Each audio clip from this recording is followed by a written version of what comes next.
Though many think that relativity in physics started with Einstein, it actually existed before him as classical relativity through people like Lorentz. The concept of relativity wasn't understood well until 1905, when Albert Einstein proposed his theory of special relativity. This theory explained motion between different inertial frames of reference, or places moving at constant velocities relative to each other.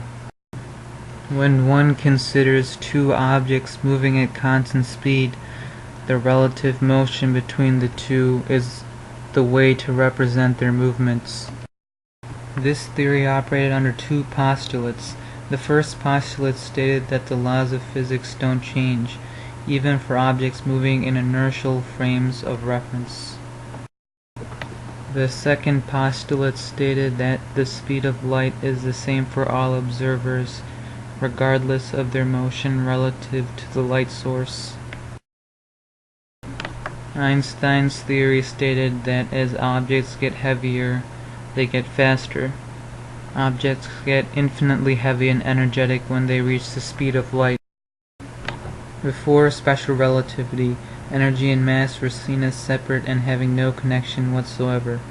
Ultimately, conservation of mass and energy would become part of the same theory. A link between space and time would also be revealed. The universe has 4 dimensions, 3 of them being space dimensions, and the 4th being a time dimension. Einstein's theory of special relativity would come to be seen as a special case of his theory of general relativity, which was published in 1915. While special relativity only took into account inertial frames of reference, Einstein's theory of general relativity also took into account non-inertial frames of reference. General relativity described the curvature of space and time, whose effects on each other are what we perceive as gravity, the bending of space-time geometry. Both gravity and the acceleration of objects through empty space cause curvatures in the geometry of space-time. Objects tend to move in the straightest path possible in order to expend the least energy. Because the sun curves space-time in our solar system, planets follow straight lines along this curvature.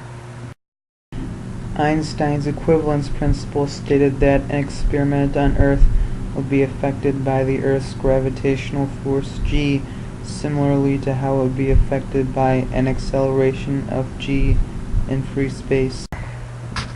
While the immediate impact of Einstein's work was on the world of physics, it would come to have an even greater impact on everyday life.